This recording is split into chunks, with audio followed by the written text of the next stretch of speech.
Salut à chacun et chacune, vous êtes sur la fréquence et la parole en ce moment. Ici c'est votre hôte et j'ai un message pour vous. J'aimerais baser en ce moment-ci de Timothée 1er, le verset 7. La Bible dit ceci.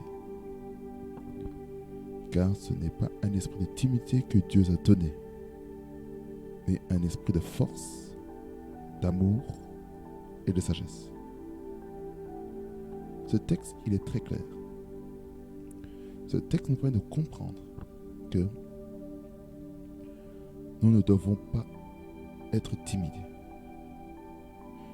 Dieu ne veut pas que nous ayons l'esprit de timidité, mais Dieu veut que nous ayons l'esprit de force, l'esprit d'amour et l'esprit de sagesse. Pourquoi cela? Parce que l'esprit de timidité paralyse. L'esprit de timidité paralyse. Je répète encore une fois. L'esprit de timidité paralyse. Et lorsqu'on est paralysé, ce qui se passe, c'est que on est bloqué, on ne sait pas quoi dire, on ne sait pas quelle décision qu'il faut prendre. Alors j'aimerais dire si c'est à quelqu'un. Aujourd'hui, il faut bannir la timidité. Le thème de cette vidéo, c'est bannir l'esprit de la timidité et prendre courage. Parce que la Bible dit ici dans Josué chapitre 1er, je vais vous lire rapidement. Dans Josué chapitre 1er. Le verset 5 jusqu'au verset 7, je lis. Nul ne tiendra devant toi tant que tu vivras, je serai avec toi, comme j'étais avec Moïse. Je ne te délaisserai point, je ne t'abandonnerai point. Fortifie-toi et prends courage. C'est là le verset clé de cet thème aussi. Fortifie-toi et prends courage, car c'est toi qui mettras ce peuple en possession du pays que j'ai juré à leur père de leur donner. Fortifie-toi seulement et bon courage, en agissant fidèlement selon toute la loi que Moïse, mon serviteur, t'a prescrite.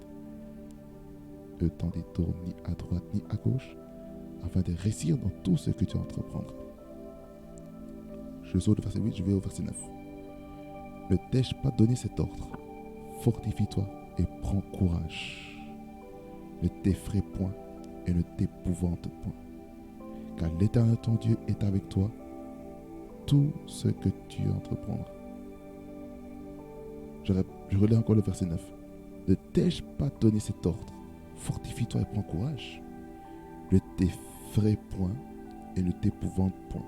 Car l'Éternel ton Dieu est avec toi dans tout ce que tu entreprendras. Ici, on comprend ici que le Seigneur veut qu'on puisse prendre courage, qu'on puisse se fortifier. Fortifions-nous et prenons courage. Ça veut dire que les choses qui paralysent soient tombées, ça doit nous laisser tranquilles. Et nous devons être des personnes qui vont dire non, je décide à partir d'aujourd'hui d'être courageux.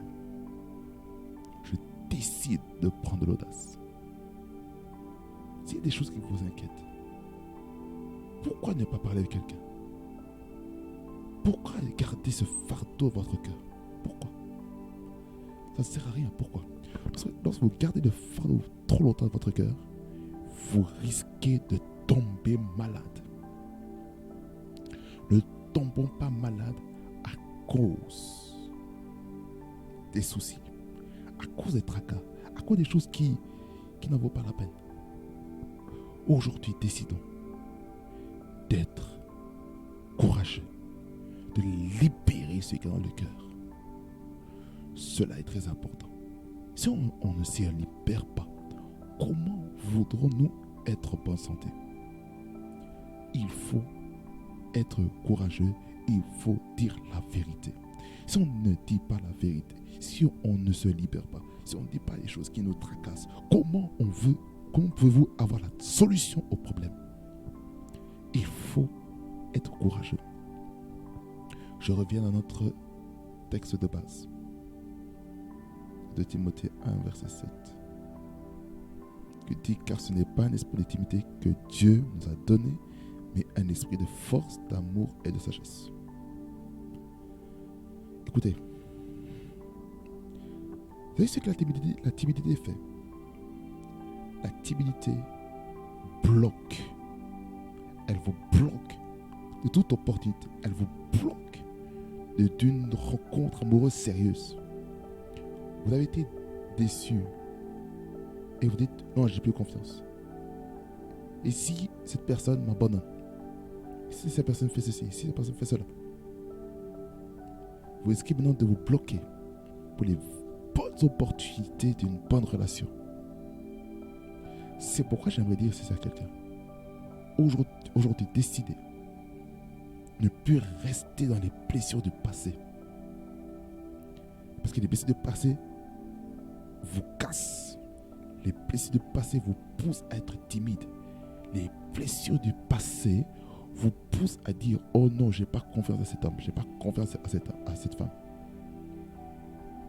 Les blessures du passé, il faut oublier les blessures du passé. Il faut oublier. Et quand vous oubliez les blessures du passé, alors vous aurez bien avancé avec force. Vous aurez bien avancé dans l'amour et bien avancé dans la sagesse.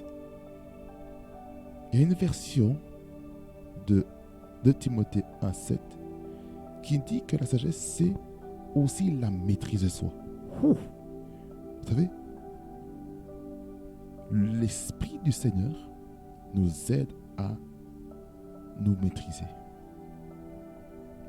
Lorsqu'il y a des choses compliquées qui viennent, c'est le meilleur moment de faire requête au Saint-Esprit. Saint-Esprit, donne-moi la force. Donne-moi la force de ne pas répondre. Parce qu'il y a des choses que vous pouvez dire maintenant, mais qui peuvent avoir un impact puissant. Soit positif, soit négatif. Alors aujourd'hui, décidez de ne plus marcher dans la timidité. Levons la tête. Une fois qu'on a levé la tête, ce va se passer. Nous serons déchargés de tout fardeau. Voilà, c'est le message que j'avais pour vous aujourd'hui. J'aime vous dire, déchargez-vous de tout fardeau. Déchargez-vous. C'est le moment de vous décharger. Et si vous ne vous déchargez pas, ce sera très problématique. Je sais vous poser un peu d'amour qui fasse beaucoup du bien. Je vais faire juste une courte prière et puis je vais vous libérer. Dieu de grâce et de bonté, je me remercie juste pour cette parole. Je prie que cette parole puisse toucher quelqu'un. Sur prophète, ce qui fait coïncider. Touche quelqu'un. Aide quelqu'un à ne plus être timide. Détruis la timidité. Parce que tu n'as pas planté dans la vie de mon frère et de ma soeur l'esprit de la timidité, mais tu as planté l'esprit de courage. Tu as planté l'esprit de force. Tu as planté l'esprit d'amour. Tu as planté l'esprit de sagesse dans la vie de cette personne. Alors aujourd'hui, Dieu de grâce, je viens casser tout cela. Au nom de Jésus, je proclame que cette personne est libre. Au nom de Jésus-Christ, que toute la gloire, le nom de la personne te revienne. Seigneur, je prie que tu donnes la confiance à un futur meilleur pour celui qui est blessé intérieurement, qui a eu des déceptions, de manière comme une autre. Seigneur, guéris cette personne au nom de Jésus. Merci pour la guérison que tu opères afin que cette personne puisse avancer dans la force, dans l'amour et dans la sagesse. Que toute la gloire de la personne te revienne. Toi, l'agneau de Dieu qui ôte le péché de l'humanité. Toi, le Dieu qui fortifie. Toi, le Dieu qui va dans le passé et qui coupe les dégâts, l'impact des dégâts, des paroles, des actes qui ont été consentis. Merci Jésus-Christ parce que tu es merveilleux. Tu es le Dieu qui guérit les âmes. Tu es le Dieu qui guérit l'image. Tu es le Dieu qui guérit tous les sens de la personne qui a été blessée maintenant. Au nom de Jésus, que toute la gloire et la présence te revienne. Au nom de Jésus que j'ai ainsi prié. Amen. Amen. Amen. Nous sommes à la fin de la fréquence de la parole. Et j'aimerais vous demander de liker cette vidéo, de commenter, de la partager, de cliquer sur la clochette de notification afin d'avoir toutes les notifications que vous aurez.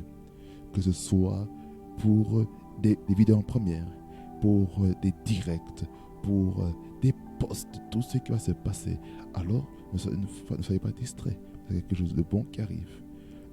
Et là, je le crois fermement du fond du cœur. Prophétique ce qui fréquencie.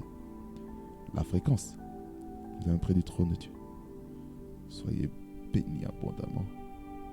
Sachez une chose que je vous ai à cœur. Parce que l'Éternel est bon et il est miséricordieux. On est ensemble et restez connectés parce qu'il y a des meilleures choses qui arrivent. Vous vous abonnez abondamment.